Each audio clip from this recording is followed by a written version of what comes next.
Que pouvez-vous obtenir lorsque vous avez recours à la lumière du soleil, à l'eau et au dioxyde de carbone? Eh bien, du carburant neutre en carbone. C'est ce qu'a prouvé une équipe de scientifiques de l'École polytechnique fédérale de Zurich par le truchement d'une tour solaire déjà existante en Espagne.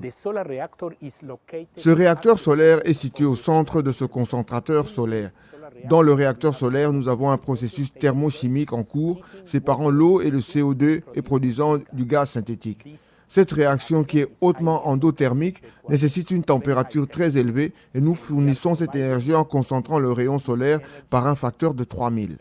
En clair, la mini-raffinerie est parvenue à produire des carburants synthétiques qui visent à remplacer éventuellement les combustibles fossiles traditionnels comme le kérosène, l'essence ou le diesel. Avec cette mini-centrale solaire, nous démontrons la chaîne de production complète à partir de l'air et de la lumière du soleil des carburants neutres en CO2 tels que le méthanol et le kérosène.